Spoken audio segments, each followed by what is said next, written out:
Hi friends, good morning. So I would like to welcome you all for the today's presentation. This is the presentation number 19 with regards to corporate accounting 2 is concerned. And in this class, we are going to have the discussion about the interest on doubtful assets and also the rebate on bills discounting. Okay. Along with that, we are also going to concentrate about the various contingent liabilities, that is bills accepted, endorsed and other contingent liabilities. The interest on doubtful debts. Dear friends, so one thing we are supposed to well aware about that the debts are broadly classified into three types. One as a good debts, another one as a doubtful debts, and another one is as a bad debts. Okay.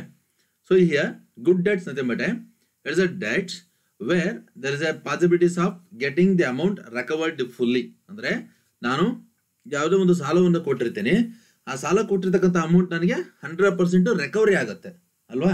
ಆ recovery ಆಗ್ತಕ್ಕಂಥ amount ಅನ್ನ ಅಥವಾ ನಾವೇನು ಆ debts ಅನ್ನು ನಾವೇಂತ ಕರಿತೀವಿ, good debts ಅಂತ ಕರಿತೀವಿ. there is a guarantee that amount is going to be repayable by the debtor ಅಥವಾ borrower. 100% ಅವನಿಗೆ ಅಮೌಂಟ್ ಅನ್ನು ವಾಪಸ್ ಕೊಟ್ಟೇ ಕೊಡ್ತಾನೆ ಅಂತಕ್ಕಂಥ ಒಂದು ಗ್ಯಾರಂಟಿ ಇರುತ್ತೆ. ಅಂತ ಡೆಟ್ಸ್ ನಾವು ಗುಡ್ ಡೆಟ್ಸ್ ಅಂತ ಕರಿತೀವಿ. ಓಕೆ. ಈಗ ಬ್ಯಾಡ್ ಡೆಟ್ಸ್ ಅಂತ ಹೇಳಿದ್ರೆ ಎರಡನೇದು ಡೌಟ್ಫುಲ್ ಡೆಟ್ಸ್ ಅಂತ ಹೇಳಿದ್ರೆ, so there is a the amount of money which is paid or given to the someone else or say debtors or say borrower, that amount is the possibilities of the amount repayable by the him is doubtful. ಅಂದ್ರೆ ಅವನು ಏನು amount ವಾಪಸ್ ಕೊಡ್ತಾನೆ ಅನ್ನೋದಿದೆ ಅಲ್ವಾ, ಅವನು ಕೊಟ್ಟರು ಕೊಡ್ಬೋದು, ಕೊಡದೇನೆ ಇರ್ಬೋದು. ರೈಟ್. ಸೊ ಅಷ್ಟು ಪರ್ಟಿಕ್ಯುಲರ್ ಅಮೌಂಟ್ ಅಷ್ಟು ಏನಾಗಿರುತ್ತೆ, ಡೌಟ್ಫುಲ್ ಆಗಿರುತ್ತೆ. ಇದು ಟೋಟಲಿ ಡೌಟ್ಫುಲ್ ಆಗಿರ್ಬೋದು ಅಥವಾ ಎ ಪಾರ್ಷಿಯಲ್ ಅಮೌಂಟ್ ಡೌಟ್ಫುಲ್ ಆಗಿರ್ಬೋದು. ಸೇ ಫಾರ್ ಎಕ್ಸಾಂಪಲ್ ನನಗೆ ಒಂದು 10 ಲಕ್ಷ ಬರೋದು ಬಾಕಿ ಇದೆ, ಒಂದು 5 ಲಕ್ಷ ಕೊಡ್ತಾನೆ ಅನ್ನೋದು, ಇನ್ನೊಂದು 5 ಲಕ್ಷ ಡೌಟ್ಫುಲ್ ಕೊಡೋದು, ಆ ರೀತಿ ಹೇಳ್ಬೋದು. ಅಥವಾ ಕಂಪ್ಲೀಟ್ 10 ಲಕ್ಷ ಕೊಟ್ಟರು ಕೊಡ್ಬೋದು, ಕೊಡದೇನೆ ಇರ್ಬೋದು ಅಂತಕ್ಕಂಥ ಒಂದು ಡೌಟ್ಫುಲ್ ಇರುತ್ತೆ. ಅದನ್ನ ನಾವೇಂತ ಕರಿತೀವಿ, ಡೌಟ್ಫುಲ್ ಡೆಟ್ಸ್ ಅಂತ ಕರಿತೀವಿ. ಓಕೆ. ದೆನ್ ಮೂರನೇದು ಬ್ಯಾಡ್ ಡೆಟ್ಸ್ ಅಂತ ಹೇಳಿದ್ರೆ ಇಟ್ ಇಸ್ ಟೋಟಲಿ ಇರ್ರಿಕವರೇಬಲ್. ಯಾವುದೇ ಕಾರಣಕ್ಕೂ ಆ ಅಮೌಂಟ್ ನಿಮಗೆ ಕಲೆಕ್ಟ್ ಮಾಡಕ್ ಸಾಧ್ಯನೇ ಇಲ್ಲ ಅಥವಾ ಅಮೌಂಟ್ ನಿಮಗೆ ಬರೋದೇ ಇಲ್ಲ ಅಂತದ ನಾವೇಂತ ಕರಿತೀವಿ, ಬ್ಯಾಡ್ ಡೆಟ್ಸ್ ಅಂತ ಕರಿತೀವಿ. ನೋಡಿ, ಈ ರೀತಿ ನನಗೆ ಅಮೌಂಟ್ ಟೋಟಲ್ ಅಮೌಂಟ್ ಡ್ಯೂ ಇರೋದೇ ಬರೋದೇ ಬಾಕಿ ಇದೆ ಅನ್ಬೇಕಾದ್ರೆ ಅಥವಾ ಅದೇ ಡೌಟ್ಫುಲ್ ಇದೆ ಅನ್ಬೇಕಾದ್ರೆ ಇಂಟ್ರೆಸ್ಟ್ ಆನ್ ಡೌಟ್ಫುಲ್ ಡೆಟ್ಸ್ ಅಂದ್ರೆ ನನಗೆ ಕೊಟ್ಟಿರ್ತಕ್ಕಂಥ ಪ್ರಿನ್ಸಿಪಲ್ ಅಮೌಂಟ್ ಬರೋದೇ ಡೌಟ್ ಇದೆ. ಅಂಥದ್ರಲ್ಲಿ ಇಂಟ್ರೆಸ್ಟ್ ಆನ್ ಸಚ್ ಅಮೌಂಟ್ ಯಾವ ರೀತಿ ಟ್ರೀಟ್ಮೆಂಟ್ ಮಾಡಬೇಕು ಅನ್ನೋ ಕ್ವಶನ್ಸ್ಗಳು ರೈಸ್ ಆಗ್ತವೆ ಅಲ್ವಾ. ನೋಡಿ, ನನಗೆ ಸಾಲದ ಮೊತ್ತ ಒಂದು 10 ಲಕ್ಷ ಬರೋದಿದೆ, ಆ 10 ಲಕ್ಷ ಬರೋದೇ ಕಷ್ಟ ಇದೆ. ಇನ್ನು ಆ 10 ಲಕ್ಷ ಮೇಲೆ ಏನು ಬಡ್ಡಿ ಹಾಕಿರ್ತಾರಲ್ವಾ, ಅದನ್ನ ಯಾವ ರೀತಿ ಟ್ರೀಟ್ಮೆಂಟ್ ಮಾಡಬೇಕು ಅಂತಕ್ಕಂಥದ್ದೊಂದು ಕ್ವಶನ್ ನಮಗೆ ರೈಸ್ ಆಗುತ್ತೆ. ಓಕೆ. ಸೊ ಯಾಕಪ್ಪ ನನಗೆ ಈ ಒಂದು ಇಂಟ್ರೆಸ್ಟ್ ಆನ್ ಡೌಟ್ಫುಲ್ ಡೆಟ್ಸ್ ಅನ್ನು ನಾನು ಸ್ಪೆಷಲ್ ಟ್ರೀಟ್ಮೆಂಟ್ ಅಲ್ಲಿ ನೋಡ್ತಾ ಇದ್ದೀನಿ ಅಂತ ಹೇಳಿದ್ರೆ, the basic purpose of preparing the accounts is to the amount has to be consider only when it is actually received. Okay. ಅಂದ್ರೆ the treatment is about this that no income should be considered as income unless as it is received. ಅಂದ್ರೆ ಯಾವುದೇ ಒಂದು particular income ಅನ್ನ ನೀವು actual ಆಗಿ ರಿಸೀವ್ಮೆಂಟ್ ಮಾಡದೇನೆ ಅದನ್ನ income ಅಂತ treatment ಮಾಡಬಾರ್ದು ಅಂತಕ್ಕಂಥದ್ದು ಬೇಸಿಕ್ ಉದ್ದೇಶ ಆಗಿರುತ್ತೆ ಯಾವುದು ಅಕೌಂಟಿಂಗ್ ಟ್ರೀಟ್ಮೆಂಟ್ ಇಂದು ಅಲ್ವಾ. ಸೊ ನಿಂಗೆ ಇಲ್ಲಿ ಡೌಟ್ಫುಲ್ ಅಸೆಟ್ಸ್ ಅಂದ್ರೆ ನೀವು ಕೊಟ್ಟಿರ್ತಕ್ಕಂಥ ಪ್ರಿನ್ಸಿಪಲ್ ಅಮೌಂಟೇ ಬರೋದು ಡೌಟ್ ಇರುತ್ತೆ. ಅಂಥದ್ರಲ್ಲಿ ಇಂಟ್ರೆಸ್ಟ್ ಆನ್ ಪ್ರಿನ್ಸಿಪಲ್ ಹೆಂಗೆ ನೀವು ಟ್ರೀಟ್ ಮಾಡ್ತೀರಿ ಅನ್ನೋದು question raise ಆಗುತ್ತಲ್ವಾ.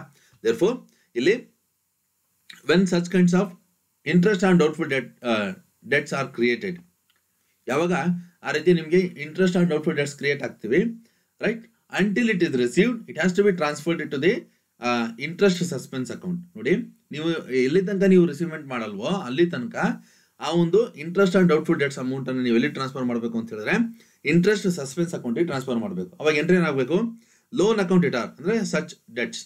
Okay. So loan account it are to interest suspense account. Total amount let's assume ನೀವು ಎಷ್ಟು ಕ್ಯಾಲ್ಕುಲೇಟ್ ಮಾಡಿರ್ತೀರಿ ಅಂತ ಅನ್ಕೊಳ್ಳೋಣ. ಸೊ ನಿಮ್ಗೊಂದು 5 ಲಕ್ಷಕ್ಕೆ ಒಂದು 10% ಇಂಟ್ರೆಸ್ಟ್ ಬರಬೇಕು ಅಂತ ಹೇಳಿದ್ರೆ, ಸೊ 5 ಲಕ್ಷಕ್ಕೆ 10% ಅಂದ್ರೆ it comes to 50,000 rupees. Okay. ಆ 50,000 rupees ಏನಾಗುತ್ತೆ ಇವಾಗ ಟೋಟಲಿ ಸಸ್ಪೆನ್ಸ್ ಅಕೌಂಟ್ ಅಲ್ಲಿ ಇಡ್ತೀರಿ. ಅಂದ್ರೆ ಆ ಅಮೌಂಟ್ ಬರಬಹುದು, ಬರದೇನೆ ಇರಬಹುದು. ಇಂಟ್ರೆಸ್ಟ್ ಆನ್ ಡೌಟ್ಫುಲ್ ಡೆಟ್ಸ್ ನೀವು you may receive or you may not receive ಅಲ್ವಾ. ಸೊ ಅದು ಡೌಟ್ಫುಲ್ ಆಗಿರೋದ್ರಿಂದ ಸಸ್ಪೆನ್ಸ್ ಅಕೌಂಟಿಗೆ ಅದನ್ನು ಟ್ರಾನ್ಸ್ಫರ್ ಮಾಡ್ತೀರಿ. ಫುಲ್ ಅಮೌಂಟ್ ಎಷ್ಟು, 50,000 rupees. That is loan account derived to interest on suspense account. Okay. But ನೀವು ಅನ್ಕೊಂಡಿದ್ರಿ doubtful ಇತ್ತು, ನನಗೆ 50,000 ರೂಪಾಯಿ ಬರಲ್ಲ ಅಂತ ಅನ್ಕೊಂಡಿದ್ರಿ, ಅದನ್ನ ಆಲ್ರೆಡಿ ಇಂಟ್ರೆಸ್ಟ್ ಸಸ್ಪೆನ್ಸ್ ಅಕೌಂಟ್ಗೆ ನೀವೇನು ಮಾಡಿದ್ರಿ, ಟ್ರಾನ್ಸ್ಫರ್ ಮಾಡಿದ್ರಿ ಅಲ್ವಾ. ಸೊ ಇಂಟ್ರೆಸ್ಟ್ ಸಸ್ಪೆನ್ಸ್ ಅಕೌಂಟ್ ಎಲ್ಲಿ ಬರೀತೀರಿ, to the extent of amount are in recoverable ಅಥವಾ ನಾಟ್ ರಿಕವರ್ಡ್. ಎಷ್ಟು ಅಮೌಂಟ್ ಅನ್ನ ನೀವು ರಿಕವರ್ ಮಾಡ್ಕೊಂಡಿರಲ್ವಲ್ವಾ, ಅಷ್ಟು ಅಮೌಂಟ್ ಅನ್ನ ವ್ಯಾಲ್ಯೂಸ್ ನೀವೆಲ್ಲಿ ತೋರಿಸ್ತೀರಿ, ಇಂಟ್ರೆಸ್ಟ್ ಸಸ್ಪೆನ್ಸ್ ಅಕೌಂಟ್ ಅಂತ ಹೇಳಿ ಲಯಬಿಲಿಟಿ ಸೈಡಲ್ಲಿ ಅದನ್ನ ತೋರಿಸ್ತೀರಿ. ಓಕೆ. ಬಟ್ ಈಗ ನೀವು 50,000 ಟೋಟಲಿ ಬರದೇ ಇಲ್ಲ ಅಂತ ಅನ್ಕೊಂಡು ಇಂಟ್ರೆಸ್ಟ್ ಸಸ್ಪೆನ್ಸ್ ಅಕೌಂಟ್ ಟ್ರಾನ್ಸ್ಫರ್ ಮಾಡಿದ್ರಿ. ಇಲ್ಲೇನಾಗಿದೆ, ಅದು ಒಂದು 20,000 ರೂಪಾಯಿ ಕೊಟ್ಟಿದ್ದಾನೆ. ಈಗ ಅವನು the part of the interest on doubtful debts is recovered, ಒಂದು 20,000 ರೂಪಾಯಿ ಕೊಟ್ಟಿದ್ದಾನೆ. ಅವಾಗ ಏನಾಗುತ್ತೆ, interest suspense account dealt with the full amount. ಎಷ್ಟು ಇಂಟ್ರೆಸ್ಟ್ ಸಸ್ಪೆನ್ಸ್ ಅಕೌಂಟ್ ಕಳಿಸಿದ್ರಿ ನೀವು, 50,000 ಕಳಿಸಿದ್ರಿ ಅಲ್ವಾ. Then to loan account amount not recovered. ನೋಡಿ ನಿಮಗೆ ಇದರಲ್ಲಿ 20,000 ಕೊಟ್ಟಿದ್ದಾನೆ, ಇನ್ನು 30,000 ರಿಕವರಿ ಆಗೋದೇ ಇಲ್ಲ ಅಲ್ವಾ. 30,000 ಇಲ್ಲಿ ಬರೀತೀರಿ. To profit and loss account, ಈ ಅಮೌಂಟ್ ರಿಸೀವ್ಡ್ ಏನಿರುತ್ತಲ್ವಾ, actual amount profit and loss accounts ಅಲ್ಲಿ ಇನ್ಕಮ್ ಸೈಡ್ ಅಲ್ಲಿ ಬರೀತೀರಿ, ಅಂದ್ರೆ ಕ್ರೆಡಿಟ್ ಸೈಡ್ ಅಲ್ಲಿ ಬರೀತೀರಿ. ಎಷ್ಟು ಆಕ್ಚುಲ್ ರಿಸೀವ್ಡ್, ಎಷ್ಟು 20,000 ರಿಸೀವ್ ಮಾಡಿದ್ರಲ್ವಾ, ಅದನ್ನ ಕ್ರೆಡಿಟ್ ಸೈಡ್ ಅಲ್ಲಿ ಬರೀತೀರಿ. ಓಕೆ. ನೋಡಿ ಈಗ ಏನಾಗುತ್ತೆ, ಆಕ್ಚುಲ್ ಅಮೌಂಟ್ ರಿಸೀವ್ಡ್ 20,000 ಅಲ್ವಾ, ಎಂಟ್ರಿ ಏನು, ಇಂಟ್ರೆಸ್ಟ್ ಸಸ್ಪೆನ್ಸ್ ಅಕೌಂಟ್ ಇರಾಲ್ to profit and loss account. ಎಷ್ಟು 20,000 ರೂಪಾಯಿ actual amount received. Reverse entry, profit and loss account is credited by interest suspense account, 20,000 ರೂಪಾಯಿ actual amount received. Okay. So ಈ ರೀತಿ entries ಅನ್ನ ತೋರಿಸ್ತೀರಿ ಯಾವುದಕ್ಕೆ, ಇಂಟ್ರೆಸ್ಟ್ ಆನ್ ಡೌಟ್ಫುಲ್ ಡೆಟ್ಸ್ಗೆ. ದೆನ್ ಸೊ ಟ್ರೀಟ್ಮೆಂಟ್ ಏನಪ್ಪಾ ಅಂತ ಹೇಳಿದ್ರೆ, interest on suspense account will be shown in the liability side of the balance sheet. ನೋಡಿ, under the head of other liabilities and provision schedule number 5 ಅಲ್ಲಿ ನೀವೇನು ಮಾಡ್ತೀರಿ, ಆ interest suspense accounts ಅನ್ನ represent ಮಾಡ್ತೀರಿ. Okay. In corresponding to the increase in loan account on the asset side of the balance sheet, and also the same values should be presented in the asset side, that is in addition to the loan account. Okay. Elli asset side of the balance sheet. These are all the some of the provisions against doubtful debts. It is just a provisions against doubtful debts. Interest ಗೆ ಸಂಬಂಧಪಟ್ಟಿದ್ದಲ್ಲ ಇದು, interest on doubtful debts ಅಲ್ಲ ಇದು, provision against doubtful debts. ಇದು ಸದ್ಯಕ್ಕೆ ನಿಮ್ just only for your reference, ನೀವು reference ಗೊತ್ತಿರಲಿ ಅಂತ ಇದನ್ನ ಹಾಕಿದ್ದೀನಿ. So doubtful debts up to 1 year ಇದ್ರೆ 20% ಪ್ರಾವಿಷನ್ಸ್ ಅನ್ನು ಕೊಡಬೇಕು. Up to 3 years 1 to 3 years ಇದ್ರೆ 30%, ಅಂಡ್ ಮೋರ್ ದನ್ 3 years ಇದ್ರೆ 50%, ಕಂಪ್ಲೀಟ್ ಬ್ಯಾಡ್ ಡೆಟ್ಸ್ ಆದ್ರೆ 100%. ಅಂದ್ರೆ ಅದಷ್ಟು ಬರದೇ ಇಲ್ಲ ಅಂತ ಗೊತ್ತಾಗುತ್ತಲ್ವಾ. It is only about the doubtful debts, not about interest on doubtful debts. Okay. Just ನಿಮಗೆ ಡೌಟ್ಫುಲ್ ಡೆಟ್ಸ್ ಮೇಲೆ ಯಾವ ರೀತಿ ಪ್ರಾವಿಷನ್ಸ್ ಇರುತ್ತೆ ಅಂತ ಗೊತ್ತಾಗಲಿ ಅಂತ ನಿಮಗೆ ಈ ಇನ್ಫಾರ್ಮೇಶನ್ಸ್ ಅನ್ನ ನಾನು ಕೊಟ್ಟಿದ್ದೀನಿ. That's about the interest on doubtful debts. Okay. So let us move to the another concept, that is rebate on bills discounted, or it is also known as the unexpired period discount. Dear friends, because here the bills discounting ಅಂದ್ರೆ ಏನು ಅಂತ ನಿಮಗೆ just ನಾನು brief ಆಗಿ ಹೇಳ್ತೀನಿ, ನಂತರ ನಿಮಗೆ bills discounting, discount on bill discounting ಅಂದ್ರೆ ಏನು ಅಥವಾ ರಿಬೇಟ್ ಆನ್ ಬಿಲ್ ಡಿಸ್ಕೌಂಟಿಂಗ್ ಅಂದ್ರೆ ಏನು ಅನ್ನೋದ್ರ ಬಗ್ಗೆ ಮಾತಾಡೋಣ. ನೋಡಿ, ಬಿಲ್ಸ್ ಡಿಸ್ಕೌಂಟಿಂಗ್ ಅಂತ ಹೇಳಿದ್ರೆ, let's assume you have sold an machinery or say a goods worth rupees 10 lakh rupees to the Y. ನೀವು ಎಕ್ಸ್ ಅಂತ ಅನ್ಕೊಳ್ಳಿ, ವೈ ಅನ್ನೋನಿಗೆ ಕ್ರೆಡಿಟ್ ಬೇಸಿಸ್ ಆಗಿ 6 monthಗೆ ನೀವೇನ್ ಮಾಡಿದಿರಿ, ಈಗ ಗೂಡ್ಸ್ ಅನ್ನ ಕ್ರೆಡಿಟ್ ಬೇಸಿಸ್ ಆಗಿ ಸೇಲ್ ಮಾಡಿದಿರಿ ಅಲ್ವಾ. ಯಾರಿಗೆ, ವೈ ಅನ್ನೋನಿಗೆ. ಎಷ್ಟು ಮಂತಿಗೆ, 6 monthಗೆ ಅಲ್ವಾ. ಎಷ್ಟು ಅಮೌಂಟ್ ಕೊಡ್ಬೇಕೀಗ, ಅವನು 10 lakh rupees ಅನ್ನ ಕೊಡಬೇಕು. ಯಾವಾಗ, after 6 months. Dear, credit sales ಮಾಡಿದಿರಿ, ಗೂಡ್ಸ್ ವರ್ತ್ 10 lakh, ಏನು credit period 6 months. Okay. So in between ಒಂದು 3 month ಈಗ ಎಕ್ಸ್ಟೆಂಡ್ ಆಯಿತು ಅಥವಾ ಕಂಪ್ಲೀಟ್ ಆಯಿತು, 3 month ಕಂಪ್ಲೀಟ್ ಆಯಿತು. ಸೊ ನಿಮಗೆ ಇಮಿಡಿಯೇಟ್ಲಿ ಆ 10 lakh rupees ಅವಶ್ಯಕತೆ ಇದೆ, ಅಥವಾ ಸರ್ಟನ್ ಅಮೌಂಟ್ ಆಫ್ ಮನಿ ನಿಮ್ಗೆ ಅವಶ್ಯಕತೆ ಇದೆ. ಇವಾಗ ನೀವು ಸಡನ್ ಹೋಗಿ ಅವನಿಗೆ ಕೇಳಿದ್ರೆ, ಅವನು ವೈ ಅನ್ನೋನು ನಿಮ್ಮ ಹತ್ರ ಏನು ಕ್ರೆಡಿಟ್ ಪರ್ಚೇಸ್ ಮಾಡಿದ್ನಲ್ವಾ, ಅವನು ನಿಮಗೆ ಸಡನ್ ಆಗಿ ಬಿಲ್ ಅಮೌಂಟ್ ಅನ್ನ ಕೊಡ್ತಾನ, ರೈಟ್? ಓಕೆ. ಅವನ ಹತ್ರ ಇದ್ರೆ ಕೊಡ್ಬೋದು, ಅವನ ಹತ್ರ ಇಲ್ಲಪ್ಪ, ಅವ್ನು ನಿಮಗೆ ಫೋರ್ಸ್ ಮಾಡಿ ಕೇಳಕ್ಕಾಗುತ್ತಾ? ಇಲ್ಲ. ಕೇಳಿ, ನಿಮ್ಮ ಅಗ್ರಿಮೆಂಟ್ ಪೀರಿಯಡ್ ಎಷ್ಟಿರುತ್ತೆ, 6 months ಇರುತ್ತೆ. ಸೊ ಅವನಿಗೆ ಇನ್ನೂ 3 month ಟೈಮ್ ಇರುತ್ತೆ. 3 month ಆಲ್ರೆಡಿ ಕಂಪ್ಲೀಟ್ ಆಗಿರುತ್ತೆ, ಇನ್ನೂ 3 month ಟೈಮ್ ಇರುತ್ತೆ ಅವನಿಗೆ. ಯಾರಿಗೆ, ಆ ಬೈಯರಿಗೆ. ಅಲ್ಲಿ ತನಕ ನೀವು ಅವನಿಗೆ ಲೀಗಲಿ ಅಥವಾ ಫೋರ್ಸ್ ಮಾಡಿ ಕೇಳಕ್ಕೆ ಬರಲ್ಲ ಅಲ್ವಾ. ಬಟ್ ನಿಮಗೆ ಎನಿಹೌ ಇಮಿಡಿಯೇಟ್ಲಿ ಅಮೌಂಟ್ ಬೇಕಾಗಿದೆ. ಏನು ಮಾಡ್ಬೋದು ನೀವು, ಆ ಬಿಲ್ ಏನು ಇರುತ್ತಲ್ವಾ, ಆ ಬಿಲ್ಸ್ ಅಕ್ಸೆಪ್ಟೆಡ್ ಇರುತ್ತಲ್ವಾ, ಅಂದ್ರೆ ಅವನು ಒಪ್ಕೊಂಡಿರ್ತಾನೆ, ಹೌದು ನಾನು ನಿಮ್ಮ ಹತ್ರ 10 ಲಕ್ಷ ರೂಪಾಯಿ ಗೂಡ್ಸ್ ತಗೊಂಡಿದ್ದು ನಿಜ, 6 ತಿಂಗಳಾದ್ಮೇಲೆ ನಿಮಗೆ 10 ಲಕ್ಷ ಕೊಡ್ತೀನಿ ಅಂತ ಏನು ಅವ್ನು ಒಪ್ಕೊಂಡಿರ್ತಾನಲ್ವಾ, ಆ ಬಿಲ್ಸ್ ಅಕ್ಸೆಪ್ಟೆಡ್ ಏನಿರುತ್ತಲ್ವಾ ಅದನ್ನ ತಗೊಂಡು ನೀವು ಬ್ಯಾಂಕ್ ಹತ್ರ ಹೋಗ್ತೀರಿ. ಬ್ಯಾಂಕ್ ಅವನು ಏನ್ ಮಾಡ್ತಾನೆ, ಆ ಬಿಲ್ ವ್ಯಾಲ್ಯೂ ಎಷ್ಟು ಅಂತ ನೋಡ್ತಾನೆ. ಆ ಬಿಲ್ ವ್ಯಾಲ್ಯೂ 10 ಲಕ್ಷ ಇದೆ. ಅವನೇನ್ ಮಾಡ್ತಾನೆ, ಆ ಬಿಲ್ ವ್ಯಾಲ್ಯೂ ನೋಡ್ಬಿಟ್ಟು ಎಸ್ ಅದು ಕಾಂಟ್ರಾಕ್ಟ್ ಅಗ್ರಿಮೆಂಟ್ ಸರಿ ಇದೆ ಅಂತ ಅವನ್ನೆಲ್ಲ ಕನ್ಫರ್ಮ್ ಮಾಡ್ಕೊಂಡ್ಬಿಟ್ಟು, ಓಕೆ. ಸೊ ನಂತರ ಅವ್ನು ನಿಮಗೆ ಕಂಪ್ಲೀಟ್ ಅಮೌಂಟ್ ಅನ್ನು ಕೊಡ್ತಾನ? ಕಂಪ್ಲೀಟ್ ಅಮೌಂಟ್ ಕೊಡಲ್ಲ. ಎಷ್ಟೋ ಒಂದು 10% ಡಿಸ್ಕೌಂಟ್ ಮಾಡ್ತಾನೆ. ಅಂದ್ರೆ complete 10 lakh bill value 10 lakh ಇದೆ ಅಂತ ತಕ್ಷಣ 10 ಲಕ್ಷ ನಿಮಗೆ ಕೊಡಲ್ಲ. ಅವನು ಒಂದು 10% ಡಿಸ್ಕೌಂಟ್ ಮಾಡ್ತಾನೆ. ಅಂದ್ರೆ 1 ಲಕ್ಷ ಲೆಸ್ ಮಾಡ್ತಾನೆ. 1 ಲಕ್ಷ ಲೆಸ್ ಮಾಡಿ ನಿಮ್ಗೆ ಎಷ್ಟು ಕೊಡ್ತಾನೆ? 9 ಲಕ್ಷ ರೂಪಾಯಿ ಕೊಟ್ಟು ಕಳಿಸ್ತಾನೆ. ಓಕೆ. ಸೊ ಈ ಪ್ರೋಸೆಸ್ ನಾವು ಏನಂತ ಕರಿತೀವಿ? ಬಿಲ್ ಡಿಸ್ಕೌಂಟಿಂಗ್ ಅಂತ ಕರಿತೀವಿ. Hope you are getting my point. Okay. ಈಗ ಬಿಲ್ ವ್ಯಾಲ್ಯೂ ಎಷ್ಟು? 10 ಲಕ್ಷ. ಡಿಸ್ಕೌಂಟ್ ಆನ್ ಬಿಲ್ಸ್ ಎಷ್ಟು? 1 ಲಕ್ಷ. ಡಿಸ್ಕೌಂಟ್ ಆನ್ ಬಿಲ್ ಎಷ್ಟು? 1 ಲಕ್ಷ ರೂಪಾಯಿ. Then rebate on bill discounting ಅಂದ್ರೆ ಕೆಲವೊಂದು ಟೈಮಲ್ಲಿ ಏನಾಗುತ್ತಪ್ಪ ಅಂತ ಹೇಳಿದ್ರೆ, ಈ ಮೆಚುರಿಟಿ ಪೀರಿಯಡ್ ಇರುತ್ತಲ್ವಾ, ಅಂದ್ರೆ ಬಿಲ್ ಅಕ್ಸೆಪ್ಟೆಡ್ ಪೀರಿಯಡ್ಗೂ ಮೆಚುರಿಟಿ ಪೀರಿಯಡ್ಗೂ ಅಂದ್ರೆ ಬಿಲ್ ಅಕ್ಸೆಪ್ಟೆಡ್ ಪೀರಿಯಡ್ ಎಂಡ್ ಆಗೋದಕ್ಕೂ, ಅಂದ್ರೆ ಬಿಲ್ಲಿನ ಮೆಚುರಿಟಿ ಡೇಟಿಗೂ ನಾನು ಅಕೌಂಟ್ಸ್ ಅನ್ನು ಕ್ಲೋಸ್ ಮಾಡ್ತಕ್ಕಂಥ ಡೇಟಿಗೂ ಸೇಮ್ ಇರಲ್ಲ.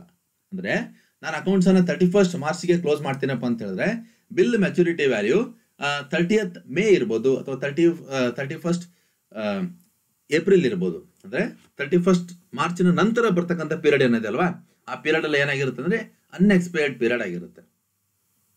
ಬಟ್ ನೀವೇನ್ ಮಾಡಿರ್ತೀರಿ? ಡಿಸ್ಕೌಂಟ್ ಅನ್ನ ಹೋಲ್ ಪೀರಿಯಡ್ಗೆ, ಅಂದ್ರೆ till the up to maturity period ತನಕ ಕ್ಯಾಲ್ಕುಲೇಟ್ ಮಾಡಿರ್ತೀರಿ, ರೈಟ್? ಬಟ್ ಇಲ್ಲೇನಾಗುತ್ತೆ, ನೀವು ಕ್ಲೋಸಿಂಗ್ ಡೇಟು 31st ಮಾರ್ಚ್ ಇರುತ್ತೆ, ಬಟ್ ನೀವು ಎಲ್ಲಿ ತನಕ ಮೆಚುರಿಟಿ ಪೀರಿಯಡ್ 30th ಮೇ ಇತ್ತು ಅಂತ ಅನ್ಕೊಳ್ಳಿ. ಅಕೌಂಟ್ ಅನ್ನು ನೀವು ಕ್ಲೋಸ್ ಮಾಡ್ತಾ ಇರೋದು 31st ಮಾರ್ಚ್ಗೆ. ಬಟ್ ಆ ಬಿಲ್ಲಿನ ಏನು ನೀವು ಡಿಸ್ಕೌಂಟ್ ಮಾಡಿದಾರಲ್ವಾ, ಆ ಬಿಲ್ಲು ಮೆಚುರಿಟಿ ಆಗೋದು ಯಾವ ಡೇಟಿಗೆ? 30th ಮೇಗೆ ಅಲ್ವಾ? ಬಟ್ ನೀವು ಆಲ್ರೆಡಿ 31st ಮಾರ್ಚ್ಗೆ ನೀವು ಅಕೌಂಟ್ಸ್ ಅನ್ನು ಕ್ಲೋಸ್ ಮಾಡ್ತಾ ಇರೋದ್ರಿಂದ ಎಲ್ಲಿ ತನಕ ನೀವು ಎಕ್ಸ್ಪೈರಿ ಪೀರಿಯಡ್ ಆಗಿರುತ್ತೆ ಅಷ್ಟು ಅಮೌಂಟನ್ನು ಮಾತ್ರ ಕನ್ಸಿಡರ್ ಮಾಡಬೇಕು. ಆಕ್ಚುಯಲ್ ಅಮೌಂಟ್ ರಿಸೀವ್ಡ್ ಅನ್ನು ಮಾತ್ರ ಕನ್ಸಿಡರ್ ಮಾಡಬೇಕಲ್ವಾ. ಅನ್ಎಕ್ಸ್ಪೆಕ್ಟೆಡ್ ಪೀರಿಯಡ್ ಅಮೌಂಟ್ ಏನಿರುತ್ತಲ್ವಾ, ಅಂದ್ರೆ ರಿಮೈನಿಂಗ್, ಅಂದ್ರೆ 31st ಮಾರ್ಚ್ಗೆ ನೀವು ಅಕೌಂಟ್ ಅನ್ನು ಕ್ಲೋಸ್ ಮಾಡ್ತಾ ಇದ್ದೀರಿ, 1st ಏಪ್ರಿಲ್ ಇಂದ 30th ಮೇ ತನಕ ಅಲ್ವಾ, ಏನಾಗುತ್ತೆ? ಆ ಪೀರಿಯಡ್ ಏನಾಗಿರುತ್ತೆ? ಅನ್ಎಕ್ಸ್ಪೈರ್ಡ್ ಪೀರಿಯಡ್ ಆಗಿರುತ್ತೆ ಅಲ್ವಾ. So total amount of bill discounting ಏನಿದೆ ಅಲ್ವಾ, 1 ಲಕ್ಷ ರೂಪಾಯಿ ನೀವೇನು ಮಾಡಿದ್ದಿಲ್ವಾ ಅವಲೇ, ಅದರಲ್ಲಿ ಅನ್ಎಕ್ಸ್ಪೈರ್ಡ್ ಪೀರಿಯಡ್ಗೆ ಸಂಬಂಧಪಟ್ಟಂತ ಡಿಸ್ಕೌಂಟ್ ಅನ್ನು ನಾವೇನಂತ ಕರಿತೀವಿ? ರಿಬೇಟ್ ಆನ್ ಬಿಲ್ ಡಿಸ್ಕೌಂಟಿಂಗ್ ಅಂತ ಕರಿತೀವಿ. ನೋಡಿ, ಬಹಳ ಸಿಂಪಲ್ ಹೇಳ್ಬೇಕು ಅಂದ್ರೆ, this item is like interest received in advance. ಅಂದ್ರೆ ನೋಡಿ, ನಾ ಇನ್ನು 31st ಮಾರ್ಚ್ಗೆ ಅಕೌಂಟ್ ಕ್ಲೋಸ್ ಮಾಡ್ತಾ ಇದ್ದೀನಿ, ಬಟ್ ನಾ ಆಲ್ರೆಡಿ 30th ಮೇ ತನಕ ಇಂಟ್ರೆಸ್ಟ್ ಅನ್ನ ಕ್ಯಾಲ್ಕುಲೇಟ್ ಮಾಡಿ ಆಲ್ರೆಡಿ ಅದನ್ನ ಇನ್ಕಮ್ ಅಂತ ತೋರಿಸಿದ್ದೀನಿ, ರೈಟ್? ಬಟ್ ಈಗ ಅನ್ಎಕ್ಸ್ಪೈರ್ಡ್ ಪೀರಿಯಡ್ ಎಷ್ಟು? ಅದರಲ್ಲಿ 1st ಏಪ್ರಿಲ್ ಇಂದ 30th ಮೇ ತನಕ. ಆ ಅನ್ಎಕ್ಸ್ಪೈರ್ಡ್ ಪೀರಿಯಡ್ ಸಂಬಂಧಪಟ್ಟಿದ್ದಲ್ಲಿ ಏನಾಗಿರುತ್ತೆ? ಈಗ ಇನ್ಕಮ್ ರಿಸೀವ್ಡ್ ಇನ್ ಅಡ್ವಾನ್ಸ್ ಆಗಿರುತ್ತೆ, ಅಥವಾ ಇಂಟ್ರೆಸ್ಟ್ ರಿಸೀವ್ಡ್ ಇನ್ ಅಡ್ವಾನ್ಸ್ ತರ ಇರುತ್ತೆ. ಓಕೆ, ಅದನ್ನ ಏನ್ ಮಾಡ್ಬೇಕು? ನಾವು ಲೆಸ್ ಮಾಡಬೇಕು. ಅದು ಹೇಗೆ ಮಾಡಬೇಕು ಅಂತ ನೋಡೋಣ ಈಗ. So this item is just like A interest received in advance and represent unearned discount for bill which will mature after closing the financial accounts. Discount for unexpired period is known as the rebate on bill discounting. ನೋಡಿ, discount for the unexpired period.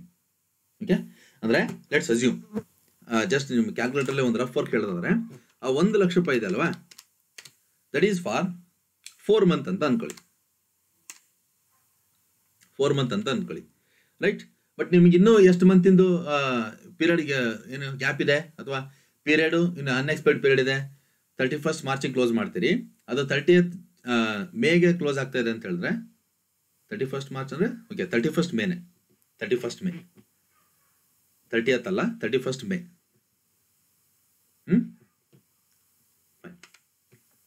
31st May close ಆಗ್ತಿದೆ. 2 months ಅಂತ ನಾನು just month ಅಲ್ಲಿ ಹೇಳ್ತಾ ಇದ್ದೀನಿ, days ಅಲ್ಲಿ next ಹೇಳ್ತೀನಿ ನಾನು. ಓಕೆ, ಸೊ ಎಷ್ಟು month total? 1 lakh for 6 months divide by 4 into ಎಷ್ಟು ಮಂತ್ ಪೀರಿಯಡ್ ಎಕ್ಸ್ಪೈರಿ ಆಗಿದೆ? 2 months ಎಕ್ಸ್ಪೈರಿ ಆಗಿದೆ. ಇನ್ನು ಎಷ್ಟು ಎಕ್ಸ್ಪೈರಿ ಆಗಬೇಕು? ಏಪ್ರಿಲ್ ಮೇ ಎಕ್ಸ್ಪೈರಿ ಆಗಬೇಕು ಅಲ್ವಾ. ಅನ್ಎಕ್ಸ್ಪೈರ್ಡ್ ಪೀರಿಯಡ್ ಎಷ್ಟು? 2 months. So 1 lakh for 4 months ಅಂದ್ರೆ 1 lakh divide by 4 into unexpired period ಎಷ್ಟು? 2 months. So into 2 months unexpired period ಅನ್ನು ಮಾಡ್ತೀರಿ, ಯು ವಿಲ್ ಗೆಟ್ rupees 50,000. ಆ 50,000 rupees ಏನಾಗಿರುತ್ತೆ? ರಿಬೇಟ್ ಆನ್ ಬಿಲ್ ಡಿಸ್ಕೌಂಟಿಂಗ್ ಆಗಿರುತ್ತೆ. ಅದು ನಿಮಗೆ ಜಸ್ಟ್ ಒಂದು ಎಕ್ಸಾಂಪಲ್ ಫಾರ್ಮ್ ಮುಖಾಂತರ ಹೇಳ್ತೀನಿ ನಾನು ನಿಮಗೆ, ನಂತರ ನಿಮ್ಗೆ ಗೊತ್ತಾಗುತ್ತದು. Okay, bank discounts the bill following interest is to be recorded. Okay, so ಈಗ ಬ್ಯಾಂಕ್ ಬಿಲ್ಸ್ ಅನ್ನ ಡಿಸ್ಕೌಂಟ್ ಮಾಡಿದಾಗ ಎಂಟ್ರಿ ಏನಪ್ಪ ಅಂದ್ರೆ, bills discounted accounted are full value of the bill ಹೇಳಿದ್ನಲ್ಲ ನಾನು ನಿಮಗೆ. ಎಷ್ಟು full value? 10 lakh. To customers account, ಕಸ್ಟಮರ್ಸ್ಗೆ ಎಷ್ಟು ಕೊಟ್ಟಿರ್ತೀರಿ? 1 ಲಕ್ಷ ಮುರ್ಕೊಂಡು 9 ಲಕ್ಷ ಕೊಟ್ಟಿರ್ತೀರಲ್ವಾ, ಅವನಿಗೆ ಅಮೌಂಟ್ ಕೊಟ್ಟಿದ್ದು ಎಷ್ಟು? The amount paid to customers, that is 9 lakh. To discount account. ಎಷ್ಟು ಅಮೌಂಟ್ ಡಿಸ್ಕೌಂಟ್ ಮಾಡಿದ್ರಿ? 1 lakh rupees ಅನ್ನ ಡಿಸ್ಕೌಂಟ್ ಮಾಡಿದಿರಿ ಅಟ್ 10% ಹಂಗೆ, ರೈಟ್? ಅಂದ್ರೆ bill discount account it are at the full value of bill 10 lakh to customers account amount paid to customers 9 lakh to discount account you have made a discount of rupees 1 lakh rupees 1 lakh. Okay, then accounting treatment ಬಂದಾಗ rebate on bill discounting informations ಅನ್ನ ಕೇವಲ trial balance ಅಲ್ಲಿ ಅಷ್ಟೇ ಕೊಟ್ಟರೆ ಏನ್ ಮಾಡ್ತೀರಿ ಅಂತ ನೀವು ಅಂತ ಹೇಳಿದ್ರೆ ನೋಡಿ, rebate on bill discounting information should be present in the liability side of the balance sheet under the head of current liabilities and provisions, schedule number 5. Schedule number 5. Schedule number 5 ಅಲ್ಲಿ rebate on bill discounting informations ಅನ್ನ ನಿಮಗೆ trial balance ಅಲ್ಲಿ ಕೊಟ್ಟಿದ್ದ ಅಂತ ಹೇಳಿದ್ರೆ ಅದಕ್ಕೆ ಒಂದೇ treatment ಅನ್ನ ಮಾಡ್ತೀರಿ. ಎಲ್ಲಿ ಆ ಟ್ರೀಟ್ಮೆಂಟ್ ಬರಬೇಕಪ್ಪ ಅಂತ ಹೇಳಿದ್ರೆ ಬ್ಯಾಲೆನ್ಸ್ ಶೀಟ್ ಅಲ್ಲಿ ಲಯಬಿಲಿಟಿ ಸೈಡ್ ಅಲ್ಲಿ current liabilities and provisions schedule number 5 ಅಲ್ಲಿ ಅದನ್ನ ಟ್ರೀಟ್ ಮಾಡ್ತೀರಿ ಅಥವಾ ಆಡ್ ಮಾಡ್ತೀರಿ. Okay, if the rebate on bill discounting information given in the adjustment ಅಲ್ಲಿ ಕೊಟ್ಟಿದ್ದ ಅಂತ ಹೇಳಿದ್ರೆ ನೋಡಿ, ರಿಬೇಟ್ ಆನ್ ಬಿಲ್ ಡಿಸ್ಕೌಂಟಿಂಗ್ ಮೇಲೆ ಇಂಟ್ರೆಸ್ಟ್ ಇದ್ದಂಗೆ ಅದು ಅಲ್ವಾ. So rebate interest received for the unexpected period, interest received for the unexpected period ಅನ್ನು ನೀವೇನ್ ಮಾಡಬೇಕು ಅಂತ ಹೇಳಿದ್ರೆ ಲೆಸ್ ಮಾಡಬೇಕು. ಎಲ್ಲಿ ಲೆಸ್ ಮಾಡ್ತೀರಿ? ಪ್ರಾಫಿಟ್ ಅಂಡ್ ಲಾಸ್ ಅಕೌಂಟ್ ಅಲ್ಲಿ income from interest and discount ಅಂತ ಇರುತ್ತಲ್ವಾ, ಅಲ್ಲಿ ಅದನ್ನ ಏನ್ ಮಾಡ್ತೀರಿ? ಲೆಸ್ ಮಾಡ್ತೀರಿ. ಪ್ರಾಫಿಟ್ ಅಂಡ್ ಲಾಸ್ ಅಕೌಂಟ್ಸ್ ಅಲ್ಲಿ ಶೆಡ್ಯೂಲ್ ನಂಬರ್ 13 ಇಂಟ್ರೆಸ್ಟ್ ಅರ್ನ್ಡ್ ಅಂತ ಬರುತ್ತೆ. ಶೆಡ್ಯೂಲ್ ನಂಬರ್ 13 ಇಂಟ್ರೆಸ್ಟ್ ಅರ್ನ್ಡ್ ಅಂತ ಬರುತ್ತೆ. ಅಲ್ಲಿ interest from income from interest and discount ಅಂತ ಇರುತ್ತೆ. ಅದರಲ್ಲಿ ಏನ್ ಮಾಡ್ತೀರಿ? ರಿಬೇಟ್ ಆನ್ ಬಿಲ್ ಡಿಸ್ಕೌಂಟಿಂಗ್ ಅನ್ನ ಲೆಸ್ ಮಾಡ್ತೀರಿ. ಮತ್ತು ಬ್ಯಾಲೆನ್ಸ್ ಶೀಟ್ ಅಲ್ಲಿ ಸೇಮ್ ಕರೆಂಟ್ ಲಯಬಿಲಿಟೀಸ್ ಅಲ್ಲಿ ಅಂದ್ರೆ ಕರೆಂಟ್ ಲಯಬಿಲಿಟೀಸ್ ಅಂಡ್ ಪ್ರಾವಿಷನ್ಸ್ ಇದೆ ಅಲ್ವಾ, ಬ್ಯಾಲೆನ್ಸ್ ಶೀಟ್ ಅಲ್ಲಿ ಶೆಡ್ಯೂಲ್ ನಂಬರ್ 5 ಅಲ್ಲಿ ಸೇಮ್ ವ್ಯಾಲ್ಯೂಸ್ ಅನ್ನ ರೆಪ್ರೆಸೆಂಟ್ ಮಾಡ್ತೀರಿ ಇನ್ the liability side of the balance sheet. ಇದು ಬಹಳ ಸಿಂಪಲ್. ನಾನು ಇದು ಮತ್ತಷ್ಟು ಹೇಳ್ತಾ ಇದ್ದೀನಿ. ಕೇವಲ ಟ್ರಯಲ್ ಬ್ಯಾಲೆನ್ಸ್ ಅಲ್ಲಿ ಕೊಟ್ರೆ ಬ್ಯಾಲೆನ್ಸ್ ಶೀಟ್ ಅಲ್ಲಿ ಲಯಬಿಲಿಟಿ ಸೈಡ್ ಅಲ್ಲಿ schedule number 5 current liabilities and provisions. Then adjustment ಅಲ್ಲಿ ಕೊಟ್ರೆ ಎರಡು treatment. Profit and loss account ಅಲ್ಲಿ ಓಕೆ ಇಂಟ್ರೆಸ್ಟ್ ಅರ್ನ್ಡ್ ಅಥವಾ ಇಂಟ್ರೆಸ್ಟ್ ಅಂಡ್ ಡಿಸ್ಕೌಂಟ್ ಅರ್ನ್ಡ್ ಅಂತ ಬರುತ್ತೆ, ರೈಟ್? ಶೆಡ್ಯೂಲ್ ನಂಬರ್ 13 ಅಲ್ಲಿ ಏನ್ ಮಾಡ್ತೀರಿ? ಲೆಸ್ ಮಾಡ್ತೀರಿ. ಓಕೆ, ಲೆಸ್ ಮಾಡ್ತೀರಿ. ಅಂಡ್ ಅಗೇನ್ ಬ್ಯಾಲೆನ್ಸ್ ಶೀಟ್ ಅಲ್ಲಿ ಕನ್ಸರ್ನ್ ಡಿಡಕ್ಟೆಡ್ ವ್ಯಾಲ್ಯೂಸ್ ಅನ್ನು ಎಲ್ಲಿ ತೋರಿಸ್ತೀರಿ ಅಂತ ಹೇಳಿದ್ರೆ ಲಯಬಿಲಿಟಿ ಸೈಡ್ ಅಲ್ಲಿ current liabilities and provisions schedule number 5 ಅಲ್ಲಿ ರೆಪ್ರೆಸೆಂಟ್ ಮಾಡ್ತೀರಿ. ಓಕೆ, ಈಗ calculation of rebate on bill discounting ಗೆ ಸಂಬಂಧಪಟ್ಟಂತೆ ಒಂದು ಎಕ್ಸಾಂಪಲ್ ಫಾರ್ಮ್ ಅನ್ನು ನಾನು ಹೇಳ್ತಾ ಇದ್ದೀನಿ. On 31st March 2011, a bank held the following bill discounted by earlier. The date of bills ಅಂದ್ರೆ ಬಿಲ್ ಅನ್ನು ಡ್ರಾ ಮಾಡಿರ್ತಕ್ಕಂಥ ಡೇಟ್ ಇದು. ಡೇಟ್ ಆಫ್ ಬಿಲ್ ಅಂದ್ರೆ ಬಿಲ್ ಅನ್ನು ಡ್ರಾ ಮಾಡಿರ್ತಕ್ಕಂಥ date January 17th, February 7, March 9. Then terms of bills in terms of month ಅಂದ್ರೆ after 4 month ಏನಾಗುತ್ತೆ? ಇದು ಮೆಚುರಿಟಿ ಪೀರಿಯಡ್. ಆಫ್ಟರ್ 4 ಮಂತ್ ಇದರ ಮೆಚುರಿಟಿ ಪೀರಿಯಡ್ ಇದೆ ಅಂತ. ಇದು ಬಿಲ್ ಡ್ರಾನ್ ಡೇಟು, ಇದು ಮೆಚುರಿಟಿ ಪೀರಿಯಡ್. ಜನವರಿಯಿಂದ 4 ಮಂತ್ ಅಂದ್ರೆ ಜನವರಿ, next February, March, April, May. Okay, so May month ಅಲ್ಲಿ ಇದ್ರ ಮೆಚುರಿಟಿ ಡೇಟ್ ಬರುತ್ತೆ. ಆ ಡೇಟ್ ಹೆಂಗೆ? ಅಲ್ಲಿ ಗ್ರೇಸ್ ಡೇಟ್ಸ್ಗಳು ಬರ್ತವೆ, ಅದನ್ನು ಸೊಲ್ಯೂಷನ್ ಮಾಡ್ಬೇಕಾದ್ರೆ ನೋಡೋಣ. February 7 is the bill drawn date. It will mature after 3 months. Okay. March 9 it's a bill drawn date. It will mature after 3 months. Discount date. So ಇಲ್ಲಿ ಈ ಒಂದು ಬಿಲ್ಗೆ 8.5 ಇದೆ, ಇದಕ್ಕೆ 9% ಇದೆ, ಇದಕ್ಕೆ 8.75 ಇದೆ. Okay, amount of the bill ಇಲ್ಲಿ ಕೊಟ್ಟಿದ್ದಾನೆ. Face value of the bill 7,30,000, 14,60,000, 3,64,000 rupees ಕೊಟ್ಟಿದ್ದಾನೆ. Okay, with the help of these information we are required to calculate the rebate on bill discount date. Okay, so bill ಅನ್ನು ಯಾವ date draw ಮಾಡಿದ್ದು, maturity period ಎಷ್ಟು ಅಂತ ಕೊಟ್ಟಿರ್ತಾನೆ, maturity date ಅನ್ನು ನಾವು identify ಮಾಡ್ಕೋಬೇಕು. ಸೊ ಡಿಸ್ಕೌಂಟ್ ರೇಟ್ ಕೊಟ್ಟಿರ್ತಾನೆ, it is for discount on bills purchase. Then amount of bill value ಎಷ್ಟು ಅಂತ ಕೊಟ್ಟಿದ್ದಾನೆ. Okay, with the help of this information we are suppose to calculate the rebate on bill discount. ಹೇಗೆ calculate ಮಾಡಬೇಕು ಅಂತ ಈಗ ನೋಡೋಣ. Solution: calculation of rebate on bill discounted. Okay, so the date of bill ಎಷ್ಟು? 17/1/2011 ಅಲ್ವಾ. ಈಗ maturity period ಎಷ್ಟು? 4 month ಅಂತ ಇದೆ ನೋಡಿ, ಇಲ್ಲಿ 4 ಮಂತ್ ಅಂತ ಇದೆ ಅಲ್ವಾ. ಈಗ 17/1 ನಿಂದ 4 ಮಂತ್ ಕೌಂಟ್ ಮಾಡಿ. 17 ಫೆಬ್ರವರಿ 1 ಮಂತ್ ಆಯ್ತು, 17 ಮಾರ್ಚ್ 2 ಮಂತ್ ಆಯ್ತು, 17 ಏಪ್ರಿಲ್ 3 ಮಂತ್ ಆಯ್ತು, 17 ಮೇ 4 ಮಂತ್ ಆಯ್ತು. ಅಲ್ಲಿ 4 ಮಂತ್ ಕಂಪ್ಲೀಟ್ ಆಯ್ತು. ಓಕೆ, ಈಗ 17 ಮೇ ಬರಿಬೇಕಾಯ್ತು, ನಾನೀಗ 17/5 ಬರಿಬೇಕಾಯ್ತು, ಇಲ್ಲಿ ನಾನು 20 ಬರ್ದಿದ್ದೀನಿ. ಯಾಕೆ ಅಂತ ಹೇಳಿದ್ರೆ ಲಿಕ್ವಿಡಿಯ ಸೊ ಯಾವುದೇ ಒಂದು ಮೆಚುರಿಟಿ ಡೇಟ್ ಅಂತ ಕೊಟ್ಟಾಗ ಅದೇ ಡೇಟ್ಗೆ ಟ್ರಾನ್ಸಾಕ್ಷನ್ಸ್ಗಳು ಕ್ಲೋಸ್ ಆಗಬೇಕು ಅಂತ ಯಾವುದೇ ರೀತಿ ರಿಜಿಡ್ ರೂಲ್ಸ್ ಇಲ್ಲ. ಅಲ್ಲಿ ನಿಮಗೆ ಆ ಮೆಚುರಿಟಿ ಡೇಟ್ ಆದ್ಮೇಲೂ ಕೂಡ ಮಿನಿಮಮ್ ಅಥವಾ ಮ್ಯಾಕ್ಸಿಮಮ್ ಆಫ್ 3 ಗ್ರೇಸ್ ಡೇಸ್ಗಳು ಇರ್ತವೆ. 3 ಗ್ರೇಸ್ ಡೇಸ್ಗಳು ಇರ್ತವೆ. ವಿತಿನ್ ದಟ್ ಮೆಚುರಿಟಿ ಪೀರಿಯಡ್ ಆಗಿರ್ಬೋದು ಅಥವಾ ವಿತಿನ್ ದಟ್ ಗ್ರೇಸ್ ಪೀರಿಯಡ್ ಆಗಿರ್ಬೋದು, ಅಷ್ಟರಲ್ಲಿ ನೀವು ಕಾಂಟ್ರಾಕ್ಟ್ ಅನ್ನ ಕ್ಲೋಸ್ ಮಾಡಬೇಕು. ಓಕೆ, ಸೊ ಈಗ ಮೆಚುರಿಟಿ ಪೀರಿಯಡ್ ಅನ್ನು ಸೇರ್ಕೊಂಡು ನೋಡಿ, ಸಾರಿ ಯಾರು ಆ ಗ್ರೇಸ್ ಪೀರಿಯಡ್ ಅನ್ನು ಸೇರ್ಕೊಂಡ್ರೆ ಎಷ್ಟಾಗುತ್ತೆ ಮೆಚುರಿಟಿ ಡೇಟ್ ಹಂಗಿದ್ರೆ? ನನ್ನ ಪ್ರಕಾರ 17th ಮೇ ಬರ್ಬೇಕಾಯ್ತಲ್ವಾ, 17th ಮೇಗೆ 3 ಗ್ರೇಸ್ ಡೇಸ್ ಆಡ್ ಮಾಡಿದ್ರೆ ಎಷ್ಟಾಗುತ್ತೆ? 18, 19, 20. ನೋಡಿ ಇಲ್ಲಿ 20 ಬಂತು. 25/2011 ಇದನ್ನ ಅರ್ಥ ಮಾಡ್ಕೊಳ್ಳಿ. ಓಕೆ, ಸೊ 4 ಮಂತ್ ಇದೆ ನೋಡಿ, ಇಲ್ಲಿ 4 ಮಂತ್ ಇದೆ, ರೈಟ್? ಸೊ 4 ಮಂತ್ ಅಂದ್ರೆ ಎಷ್ಟು ಬರ್ಬೇಕಾಯ್ತು? 17th 1 ಇಂದ ನೋಡಿ ಫೆಬ್ರವರಿ, ಮಾರ್ಚ್, ಏಪ್ರಿಲ್, ಮೇ 4 ತಿಂಗಳು ಆಯ್ತಲ್ವಾ? 17/5/2011 ಬರ್ಬೇಕಾಯ್ತು ಇಲ್ಲಿ. ಬಟ್ 17/5ಕ್ಕೆ ಬರೆಯಬಿಟ್ಟು ನಾನು 20 ಯಾಕೆ ಬರ್ತಿದ್ದೀನಿ ಅಂದ್ರೆ ಇಲ್ಲಿ 3 ಗ್ರೇಸ್ ಡೇಸ್ ಅನ್ನ ಆಡ್ ಮಾಡಿದ್ದೀನಿ. ಓಕೆ, ನೆನಪಿರಲಿ, ಈ 3 ಗ್ರೇಸ್ ಡೇಸ್ ಅನ್ನ ಎಲ್ಲರಿಗೂ ಕೂಡ ಆಡ್ ಮಾಡಬೇಕು. ದೆನ್ ಮೆಚುರಿಟಿ ಡೇಟ್ ನೋಡಿ, 7/2/2011 ಇದೆ. ಎಷ್ಟು terms of bill? 3 month. After 3 month maturity date ಬರುತ್ತಲ್ವಾ? 7/2 ಅಂದ್ರೆ 7/3 1 month, 7/4 2 month, 7/5 3 month, but plus 3 grace days ನೋಡಿ. 7/5 ಅಲ್ವಾ? 7ಗೆ 3 ಗ್ರೇಸ್ ಡೇಸ್ ಅಂದ್ರೆ 8, 9, 10 ನೋಡಿ. 10/5/2011. ಅದೇ ರೀತಿ 9/3/2011 9/3/2011 ಅಲ್ವಾ? ಅಂದ್ರೆ ಮಾರ್ಚ್ 9 ಎಷ್ಟು? ಅದು ಕೂಡ 3 ಮಂತ್. 9/3 ಅಂದ್ರೆ 9/4ಗೆ 1 ಮಂತು, 9/5ಗೆ 2 ಮಂತ್, 9/6ಗೆ 3 month, right? Plus 3 grace days ನೋಡಿ. 9/6 ಅಲ್ವಾ? 9 ಬದಲಾಗಿ ಇಲ್ಲಿ ಬರುತ್ತೆ 3 ಗ್ರೇಸ್ ಡೇಸ್. 9 + 3 12.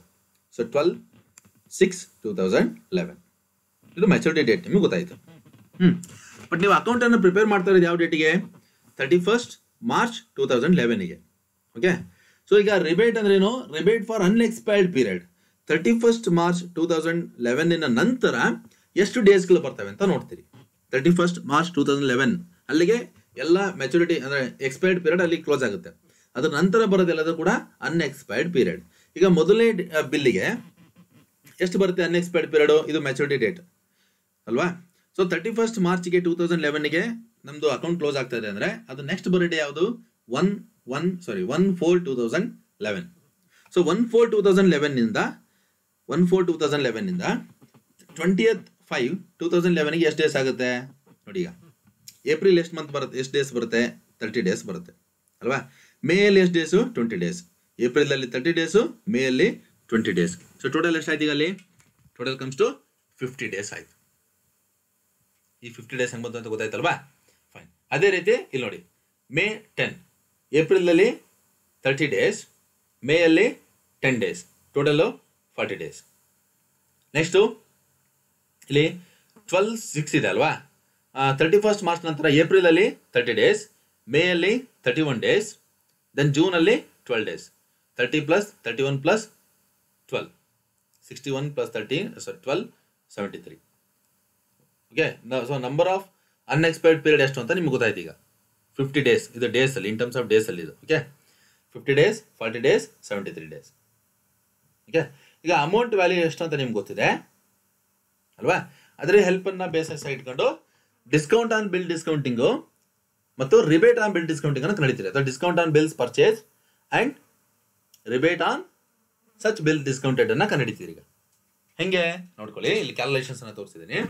ಮೊದಲನೇ ಬಿಲ್ಲಿ ನೋಡೋಣ. ಈಗ ಎಷ್ಟಿದೆಪ್ಪ ಬಿಲ್ ಅಮೌಂಟು? ಕ್ಯಾಲ್ಕುಲೇಟರ್ ತಗೊಳ್ಳಿ. 7,30,000 ರೂಪೀಸ್ ಇದೆ. ಇಂಟು ಮೊದಲನೇದಕ್ಕೆ ಎಷ್ಟು ಪರ್ಸೆಂಟೇಜು? 8%. ಎಷ್ಟಾಗುತ್ತೆ ಅವಾಗ? ಈ 58,400 ರೂಪಾಯಿ ಇದಲ್ವಾ, ಇದು discount on bills purchase. Discount on bills purchase 58,400 ರೂಪಾಯಿ.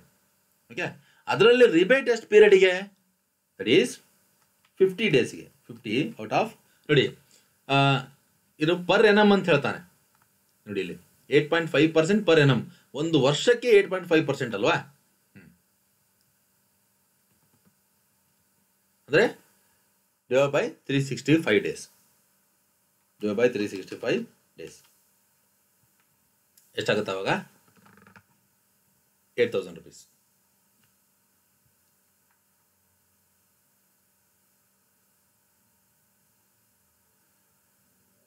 Hope you are getting my point. ಅಂದರೆ ಈ 58,400 ರೂಪಾಯಿ ಇದೆ ಅಲ್ವಾ, ಇದು 8% ಹಂಗೆ ಕ್ಯಾಲ್ಕುಲೇಟ್ ಮಾಡ್ಕೊಂಡಿದ್ದು. ಇದು 8% ಇಷ್ಟಕ್ಕೆ ಒಂದು ವರ್ಷಕ್ಕೆ ಅಲ್ವಾ, ಅದಕ್ಕೋಸ್ಕರ ಇಲ್ಲಿ ಡಿವೈಡೆಡ್ ಬೈ 365 ಮಾಡ್ತಾ ಇದ್ದೀನಿ. ಓಕೆ, ಸೊ ಒಂದು ವರ್ಷಕ್ಕೆ 58,400 ರೂಪಾಯಿ ಆದರೆ 50 ದಿನಕ್ಕೆ ಅನ್ಎಕ್ಸ್ಪೆಕ್ಟೆಡ್ ಪೀರಿಯಡ್ಗೆ ಎಷ್ಟು? 8,000 ರೂಪಾಯಿ ಆಗುತ್ತೆ. ಅದೇ ರೀತಿ ಎರಡನೇದು 14,60,000 9% ಇದೆ ಇಂಟ್ರೆಸ್ಟ್ ರೇಟು, ಡಿಸ್ಕೌಂಟು 1,31,400. ಇದು ಎಷ್ಟು ವರ್ಷಕ್ಕೆ, ಎಷ್ಟು ದಿನಕ್ಕೆ? 365 ದಿನಕ್ಕೆ. ಇಂಟು ಅನ್ಎಕ್ಸ್ಪೆಕ್ಟೆಡ್ ಪೀರಿಯಡ್ ಎಷ್ಟು? 40 ದಿನಕ್ಕೆ ಎಷ್ಟು? It is 14,400. Look at here, 1,31,400 into 40 days divide by 365 days. ಅಂದರೆ ಇದರ ಅರ್ಥ ಒಂದು ವರ್ಷಕ್ಕೆ 1,31,400 ಆದರೆ 40 ದಿನಕ್ಕೆ ಎಷ್ಟು? 40 ದಿನಕ್ಕೆ 14,400. ಈ 40 ದಿನ ಏನೋ ಅನ್ಎಕ್ಸ್ಪೆಕ್ಟೆಡ್ ಪೀರಿಯಡ್. ಈ ಅನ್ಎಕ್ಸ್ಪೆಕ್ಟೆಡ್ ಪೀರಿಯಡ್ಗೆ ಸಂಬಂಧಪಟ್ಟಂಥ ಡಿಸ್ಕೌಂಟ್ ಏನಾಗಿರುತ್ತೆ? ರಿಬೇಟ್ ಆಗಿರುತ್ತೆ. ಸೊ ಅದನ್ನು ನಾನು ಕ್ಯಾಲ್ಕುಲೇಟ್ ಮಾಡ್ತಾ ಇರೋದು. ಮೂರನೇದು 3,64,000 into 8.75%, that comes to 31,850 is a discount. So ಅದರ ಮೇಲೆ ಇಂಟು ಅನ್ಎಕ್ಸ್ಪೆಕ್ಟೆಡ್ ಪೀರಿಯಡ್ 73 days ಮಾಡಿದರೆ, ಅಂದರೆ 73 ಡಿವೈಡ್ ಬೈ 365 days ಅನ್ನು ಮಾಡಿದರೆ ಯು ವಿಲ್ ಗೆಟ್ 6,370 rupees. ನೋಡಿ, 6,370 rupees ಬಂತ. ಈಗ ಇದು 8,500 rupees ಬರೀಬೇಕಾಯ್ತು, ನಾನು ಮಿಸ್ ಆಗಿದೆ ಅದು. ಮತ್ತೊಂದು ಸರಿ ಕ್ಯಾಲ್ಕುಲೇಟ್ ಮಾಡ್ತಿದ್ರಿ. 58,400 into 50 divide by 365, 8,000 rupees. Here it should be 8,000 rupees. Total change ಆಗುತ್ತೆ ಅಲ್ಲಿ.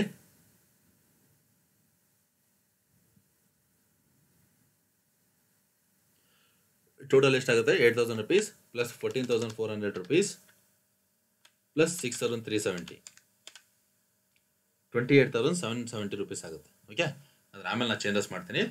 28,770 rupees ಆಗುತ್ತೆ. That I will change it later. So hope ನಿಮಗೆ ಈ ರಿಬೇಟ್ ಆನ್ ಬಿಲ್ ಡಿಸ್ಕೌಂಟ್ಗೆ ಯಾವ ರೀತಿ ಕ್ಯಾಲ್ಕುಲೇಟ್ ಮಾಡಬೇಕು ಅಂತ ಗೊತ್ತಾಗಿದೆ ಅಂತ ಅನ್ಕೊಂತ ಇದ್ದೀನಿ. That's all about. That's about the rebate on bill discounting. Here it is acceptance, endorsement and other obligation. Dear friends, here it is acceptance and endorsement ಅಂತ ಬಿಟ್ಟೆ. On behalf of the customers, the bank is going to accept the endorsement, accepts the bill and give an endorsement. ಅಂದರೆ ಇದು ಯಾವ ರೀತಿ ಅಂತ ಹೇಳಿದ್ರೆ, suppose especially ಇದನ್ನು foreign trade business ಅಲ್ಲಿ ಇದನ್ನ ನಡೆಸ್ತಾರೆ, ಅಥವಾ ಇದನ್ನ ಏನಂತ ಕರಿತೀವಿ ಅಂದರೆ ಲೆಟರ್ ಆಫ್ ಕ್ರೆಡಿಟ್ ಅಂತ ಕೂಡ ಇವುಗಳನ್ನ ಕರಿತೀವಿ. ಈಗ ನೀವು ಎಷ್ಟೋ 1 ಕೋಟಿ ರೂಪಾಯಿ ಕ್ರೆಡಿಟ್ ಅನ್ನ 1 ಕೋಟಿ ರೂಪಾಯಿ ಕ್ರೆಡಿಟ್ ಪರ್ಚೇಸ್ ಅನ್ನು ಮಾಡಬೇಕು ಅಂತ ಇರ್ತೀರಿ. ಎಲ್ಲಿಂದ? ಅಮೆರಿಕದಿಂದ. ಅಮೆರಿಕದವನು ನಿಮಗೆ ಕ್ರೆಡಿಟ್ ಸೇಲ್ಸ್ ಅನ್ನು ಮಾಡಕ್ಕೆ ರೆಡಿ ಇರ್ತಾನೆ. ಆದ್ರೆ ಅವನು ಹೇಳ್ತಾನೆ, ನೋಡಪ್ಪ ನೀವು ಬ್ಯಾಂಕಿಂದ ಒಂದು ಕ್ರೆಡಿಟ್ ಗ್ಯಾರಂಟಿ ಲೆಟರ್ ಕಳಿಸು, ಅಥವಾ ಕ್ರೆಡಿಟ್ ಗ್ಯಾರಂಟಿ ಲೆಟರ್ನ ನನಗೆ ಕೊಟ್ಟರೆ ನನಗೆ ಕ್ರೆಡಿಟ್ ಅನ್ನ ಸೇಲ್ ಮಾಡ್ತೀನಿ, ಅಥವಾ ಕ್ರೆಡಿಟ್ ಆಗಿ ಗೂಡ್ಸ್ ಅನ್ನ ಸೇಲ್ ಮಾಡ್ತೀನಿ ಅಂತ ಹೇಳ್ತಾನೆ ನಾನು. ಅವಾಗ ಇವನೇನು ಮಾಡ್ತಾನೆ, ಇಂಡಿಯಾದವನು ಇವನು ಪರ್ಚೇಸ್ ಮಾಡ್ಬೇಕಾಗಿರುತ್ತಲ್ವಾ, ಇವನ ಅಕೌಂಟು ಬ್ಯಾಂಕಲ್ಲಿ ಇರುತ್ತೆ. ಸೊ ಇವನು ಬ್ಯಾಂಕಿಗೆ ರಿಕ್ವೆಸ್ಟ್ ಮಾಡ್ಕೊಳ್ತಾನೆ. ಸೊ ಇವನ್ ಕ್ರೆಡಿಟ್ ವರ್ದಿನೆಸ್ ಬಗ್ಗೆ ಬ್ಯಾಂಕಿಗೆ ಗೊತ್ತಿರುತ್ತೆ. ಸೊ ಇವನ ಪರವಾಗಿ ಆಯ್ತು, ಇವರು ನೀವೇ ಏನೇ 1 ಕೋಟಿ ರೂಪಾಯಿ ಗೂಡ್ಸ್ ಅನ್ನ ಕಳಿಸಿದ್ರೆ ಅದನ್ನು ತೀರಿಸೋಷ್ಟು ಕೆಪಾಸಿಟಿ ಇವರಿಗಿದೆ, ನೀವು ಕ್ರೆಡಿಟ್ ಸೇಲ್ಸ್ ಅನ್ನ ಮಾಡ್ಬೋದು ಅಂತ ಹೇಳಿ ಆ ಫಾರಿನರಿಗೆ ಒಂದು ಲೆಟರ್ ಬರೀತಾನೆ. ಅದನ್ನ ಲೆಟರ್ ಆಫ್ ಕ್ರೆಡಿಟ್ ಅಂತ ಕರಿತೀವಿ. Bank on behalf of his customer ಏನ್ ಮಾಡುತ್ತೆ, ಬ್ಯಾಂಕು ಆ ಲೆಟರ್ನ ಬರೀತೆ. ಅದನ್ನ ಏನಂತ ಕರಿತೀವಿ ನಾವು? ಲೆಟರ್ ಆಫ್ ಗ್ಯಾರಂಟಿ ಅಂತ ಕರಿತೀವಿ, ಅಥವಾ ಲೆಟರ್ ಆಫ್ ಕ್ರೆಡಿಟ್ ಅಂತ ಕರಿತೀವಿ. ಓಕೆ, ಇಲ್ಲಿ ಏನ್ ಸಿಚುವೇಶನ್ ಆಗತ್ತಪ್ಪ ಅಂತ ಹೇಳಿದ್ರೆ, ಆ ಲೆಟರ್ ಆಫ್ ಕ್ರೆಡಿಟ್ ಈ ಬ್ಯಾಂಕ್ ಬರ್ದಿರೋದ್ರಿಂದ ಆ ಕಸ್ಟಮರ್ ಕ್ರೆಡಿಟ್ ಅನ್ನ ತೀರಿಸಿದ್ರೆ ನೋ ಪ್ರಾಬ್ಲಮ್, ತೀರಿಸದೇ ಇದ್ದರೆ ಅವನ ಪರವಾಗಿ ಏನು ಮಾಡ್ಬೇಕಾಗತ್ತೆ, ಏನೋ ಈ ಬ್ಯಾಂಕ್ ಪೇಮೆಂಟ್ ಅನ್ನು ಮಾಡ್ಬೇಕಾಗುತ್ತೆ. That may be for A period of 1 year or 2 year ಅಥವಾ 6 months ಈ ರೀತಿ ಏನಿರುತ್ತೆ ಅಂತ ಅನ್ಕೊಳ್ಳಿ. ಓಕೆ, ಆ ಪೀರಿಯಡ್ ಮುಗಿಯೋ ತನಕ ಇದೇನಾಗಿರುತ್ತೆ, ಕಾಂಟಿಂಜೆಂಟ್ ಲಯಬಿಲಿಟಿ ಆಗಿರುತ್ತೆ. ಅಂದ್ರೆ ಇವರು ಬ್ಯಾಂಕ್ ಅಮೌಂಟ್ ಅನ್ನ ಕೊಡಬೇಕಾಗಿ ಬರಬಹುದು ಅಥವಾ ಕೊಡದೇನೆ ಇರಬಹುದು. ನೋಡಿ, ಅವನೇ ಕಸ್ಟಮರ್ ಪೇಮೆಂಟ್ ಮಾಡಿದ್ರೆ ಇವ್ರು ಕೊಡ್ಬೇಕಾಗಿರುತ್ತೆ, ಇವ್ರು ಪೇಮೆಂಟ್ ಮಾಡೋ ಸಂದರ್ಭ ಬರಲ್ಲ. ಬಟ್ ಕಸ್ಟಮರ್ ಪೇಮೆಂಟ್ ಮಾಡಿಲ್ಲ ಅಂದ್ರೆ ಇವ್ರು ಪೇಮೆಂಟ್ ಮಾಡೋ ಸಂದರ್ಭ ಬರುತ್ತೆ. ಬಟ್ ಅದು ಎರಡನ್ನೂ ಕೂಡ ಡಿಸೈಡ್ಮೆಂಟ್ ಮಾಡ್ಬೇಕಾದ್ರೆ ಆ ಮ್ಯಾಚುರಿಟಿ ಪೀರಿಯಡ್ ಬರಬೇಕು. ಓಕೆ, ಅಲ್ಲಿ ತನಕ ಇದೇನಾಗಿರುತ್ತೆ, ಕಾಂಟಿಂಜೆಂಟ್ ಲಯಬಿಲಿಟಿ ಆಗಿರುತ್ತೆ. ದೇರ್ಫೋರ್ ಈ ಕಾಂಟಿಂಜೆಂಟ್ ಲಯಬಿಲಿಟೀಸ್ ಅನ್ನ ನಾವು ಲಯಬಿಲಿಟೀಸ್ ಅಂತ ಹೇಳಕ್ ಇದನ್ನ ಕನ್ಸಿಡರ್ ಮಾಡಲ್ಲ, ಬಟ್ ಕಾಂಟಿಂಜೆಂಟ್ ಲಯಬಿಲಿಟೀಸ್ ಅಂತ ಹೇಳಿ ಶೆಡ್ಯೂಲ್ ನಂಬರ್ 12 ಅಲ್ಲಿ ಇದನ್ನ ಬರೀತೀವಿ. ಹೋಪ್ ನಿಮಗೆ ಕಾಂಟಿಂಜೆಂಟ್ ಲಯಬಿಲಿಟೀಸ್ ಏನಂತ ಗೊತ್ತಾಯ್ತು ಅಂತ ಅನ್ಕೊಂತೀನಿ. Right, may be may not be, ಕೊಡಬಹುದು, ಕೊಡದೇನೆ ಇರಬಹುದು. ಅರ್ಥಾಗ್ತಿದಲ್ವಾ?